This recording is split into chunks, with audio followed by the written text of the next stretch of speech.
Hi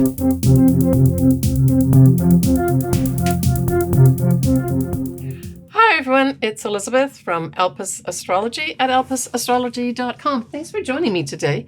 So today I am going to do my take on the astrology for February 2023. So we start off on the 5th of February with our first full moon. And the full moon will be in dramatic Leo at 16 Leo, 40 minutes, and that's at 10:28 a.m. Pacific Standard Time. The big thing that happens is that this, of course, at a full moon, the moon will be in Leo, and then in the opposite sign of Aquarius, we will have the sun. So we have a square being formed here with, surprise a minute, Uranus. That's the big thing that surrounds this full moon.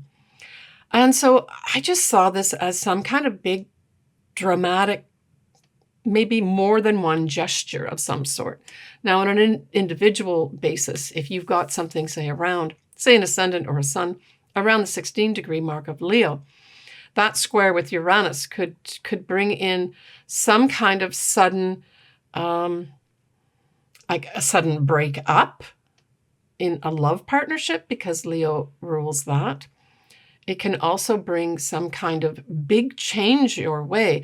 I mean, we always seem to associate squares with challenges and real difficulties. And for sure, the direct translation of that is that they're challenges. But when I saw this, because Leo is all about, creativity and potentially some drama, and living life large, taking risks in loving the person that you want to love and not being afraid to go after your love. I don't know. I saw this more as a collective big surprise regarding somebody. Now, Leo can rule royalty and the rich and famous. So it could be that some surprising coupling comes up around this full moon in Leo. So that's kind of what I translated after kind of meditating on it. But certainly we can take it down to brass tacks and say that it's a square. So if you have something around the 16, 17-degree mark of Leo, there may be some surprises. And I would say unexpected surprises. But I don't think it has to be bad. Because Leo is very much a sign of true love and creativity. I just saw there might be some breakthroughs with regards to some kind of creativity of some sort. Okay. The other thing that the sun and moon do is they trine a now direct Mars, still in Gemini. And so this says forward movement, especially with regards to communications, right? So this, on an individual level, it might be some folks get the green light to start a writing project or to start some kind of communications are initiated, that you're able to do that at this time. It can, for others, bring something to a conclusion because this is a full moon. But it could just as easily, because of the Mars retrograde and the Mercury retrograde that we had in January, this could just as easily be, like, as I said, even though it's a full moon, it's an ending of the delays that we had in January, and we can now move forward with our communications. This would include, signing contracts, all sorts of things like that. Everything starts happening, right? Now, I know we still have to have Mars and Mercury come out of shadow, but the benefit is that we can feel the energy moving forward here. The other thing that happens at this full moon is we have a lovely sextile between Mercury and Neptune. And so this feeds into that whole thing I spoke about at the beginning, which is creativity. I see this as an opportunity to dream, to create very inspirational music or poetry. It could be writing too, for that matter. So this is all around this full moon. I think this full moon is going to bring, on an individual basis, some surprising opportunities to be highly creative and to be really inspired by them. And in fact, there may be some folks that deliver some truly inspirational messages to the public. All right, the 9th of February, we have Venus sextiling Uranus. These are just opportunities to fall in love, instantly. Uranus will be giving Venus opportunities to instantly fall in love, to come into money unexpectedly. So Uranus has the unexpected, surprising, sometimes shocking energy, and Venus rules things like money. It rules our values too. It rules females, and it also rules love. So all those areas could be up for some folks for some kind of surprising opportunity. That's the 9th of Feb. The 10th of February, we have Mercury conjuncting Pluto. And a direct translation of this is very powerful messages. And I see that this is going to be probably government officials, like in the collective here, delivering some powerful message of some sort, or maybe more than one government doing that. It can also be a time when things are uncovered. So Pluto can represent, secrets and the underworld. So this could bring to light, shed some real light on some kind of secret that has been going on behind the scenes. Maybe even some secrets with government officials that are brought to light at this time. On an individual level, this could have some folks writing or communicating very powerfully at this time. I guess the only caution would be, be careful with the intensity of your words, because you're going to be more prone to have intense thoughts, as well as wanting to speak in a powerful way. Just make sure they're not attached to something that makes people feel very uncomfortable, right? On the 16th of February, we have Venus conjunct Neptune at 24 degrees of Pisces. Well, this is just a tremendously romantic day. If you want to, speak some sweet nothings to your loved one, this is it. For other folks, you may meet your soulmate this day. That's what Venus conjunct Neptune is. Neptune is the higher octave of Venus, so together they're vibrating at a very high level from a love standpoint, right? It's also great compassion. Others may be feeling that, great compassion for people.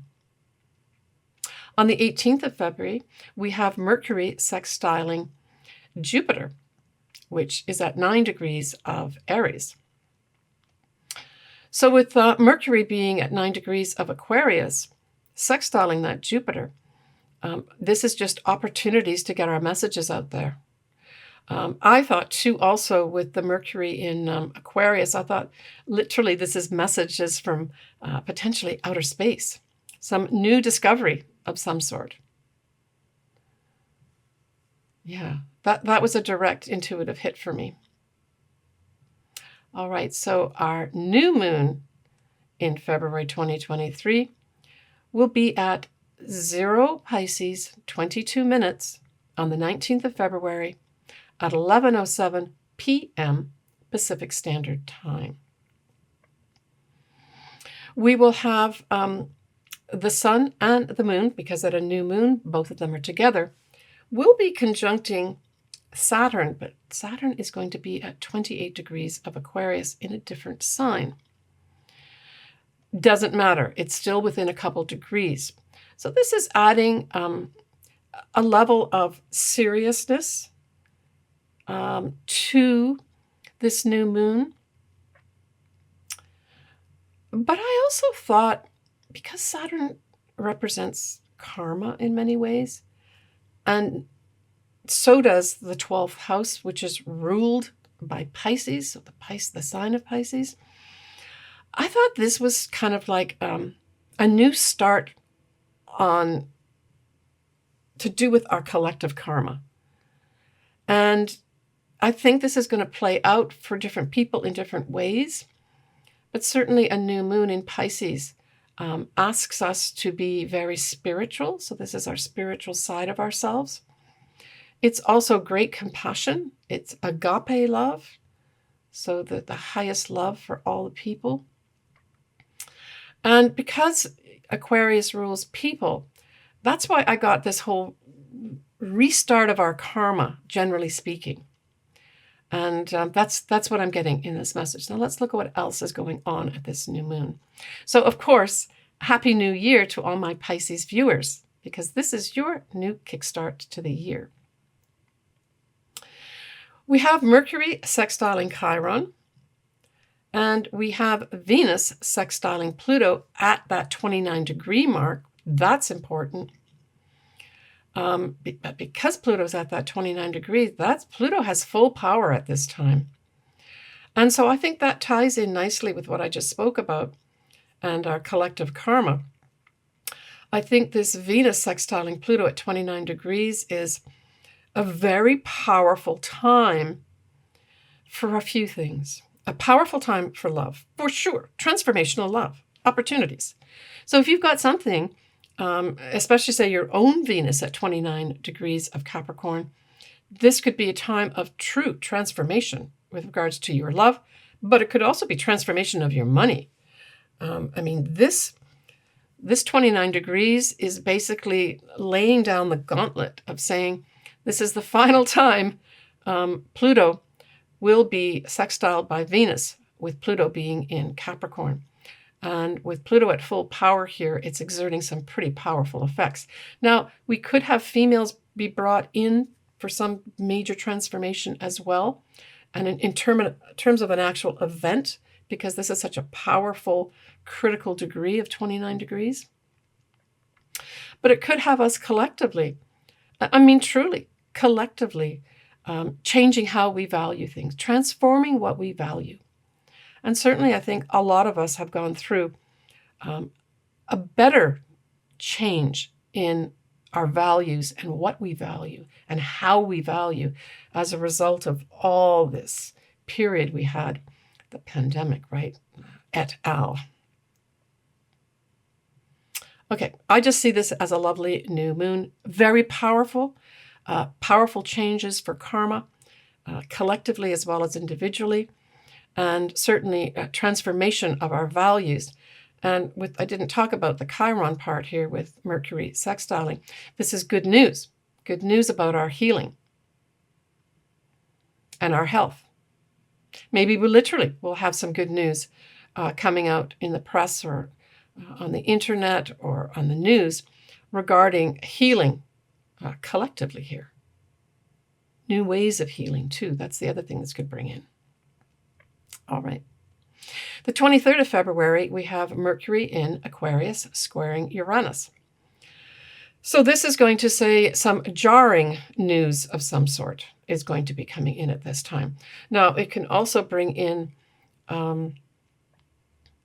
messages about the shaking of the earth too, right? Because Uranus being in Taurus can shake literally the earth right at this time. So there could be some not so great news about our earth shaking. That could come in around the 23rd of February too. But just on a general level, it's just some jarring news comes in. Now, Mercury is in Aquarius, so it could be some jarring news comes in from outer space, with all the new things that we have happening up there now. On the 28th of February, we have Saturn going to 29 degrees, but in Aquarius. So we've got Saturn at full power here too. And I think that this is going to be the last sort of couple weeks where Saturn will be in Aquarius, trying to exert its power through, trying to present the old guard in a new way. It's like the emperor isn't wearing any clothes type thing. That's what I got with this lineup. Certainly Saturn is a 30-year cycle, so it's going to be another 30 years once we get to mid-March this year that Saturn will be back in Aquarius. So this I see as a real tie-up. This could signal, I would say, maybe some people in power, some old institutions their final last gasps, where we see the final changes that need to happen with regards to the old guard happening at the end of February here. Because don't forget, mid-March, we will then have Saturn going into lovely, compassionate, dreamy Pisces. And I'll talk more about that in a later video as well. Okay, when we look at March, just to give you a little peek into March, we have our full moon is going to be at 16 degrees of Virgo. Our new moon is going to be at 0 degrees, 50 minutes of Aries. And we will finally have that Mars in Gemini out of shadow. Okay, so I'm going to tie up this video by going into each of your ascendants and or sun signs. All right, for Sagittarius, so that Leo full moon trines your sign nicely, so that's positive energy coming in, and it's in your 9th house. So I would say you may have some surprises coming in where maybe you end a couple things. You could be ending some kind of legal case at this time, and it could surprisingly just poof end with the Uranus involvement in that full moon, and it's an ending with the full moon. It could be for others, a writing project ends and you can actually publish your work. Others, you can see the light at the end of the tunnel where you're finishing off an advanced degree. For others, it might just be the end of some whirlwind travel, maybe even with someone that you love, because Leo's involved here. Yeah, I would say that's a nice, whatever ending does happen at this time for you, Sagittarius, it's probably going to still involve some fun here, because Leo certainly is all about having fun. When we look at the Pisces new moon, Pisces squares your sign, Sagittarius, and it's in the 4th house. So this is going to bring in some challenges regarding your family, the home you live in, your childhood home, and or your mother. Now, all those things could be involved in challenges, or maybe just one. I'm thinking because Pisces is involved here, some Sagittarians should take care of water in their home. So I would, if I had this, I would definitely be checking out any water sources in your home that could break down, faucets that are dripping, etc., etc. Because water could be very much involved here with regards to a challenge in your home. I mean, it could be water outside too with all the rains we're having in California. So I'm based in California. That could affect you, like literally, if we have more rains coming and you're living in an area where you could get it. That could be the challenge that you have to face with regards to that square. But it is a new start. So I would say the vast majority, probably Sagittarians, want a new start in a new home. And it's just not straightforward. You've got to cross some T's and dot some I's. Well, just cross those T's and dot those I's, Sagittarius, and get the home. Doesn't mean it's not going to come to you. Take care, Sagittarius. Okay, so that's my wrap up for February 2023. I did just want to mention a couple other things, like as a general energy that's going on in February. So we have Jupiter is in Aries, and it will be in Aries from 8 to 11 degrees of Aries for the month of February. And that will be affecting directly and favorably the fire signs. So I just wanted to remind you of that, and that's a 12-year cycle. So every 12 years we will have Jupiter going into Aries. But it moves fairly quickly. By mid-May, that Jupiter is going to be in Taurus, and then directly affecting, it'll affect all signs, but in terms of favorable energy, it'll be the earth signs. So enjoy that, Leos, Sagittarius, and Aries, especially Aries, where you've got that pulsating energy that's asking you to grow and to give you benefits. I think that's important.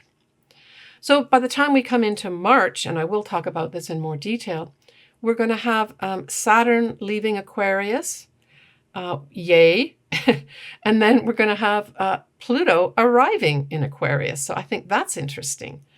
And I've made a video about the Pluto going into Aquarius. I'll leave the link down below, and I go into all the ascendants and sun signs as well, should you want to take a listen and a look at that video. All right, I'm sending everyone lots of love. Good luck in wrapping stuff up at the full moon. Let it go. And starting a whole new time for yourself, especially regarding spirituality and compassion, when we have that new moon in Pisces on the 19th of Feb. Take care. Bye for now.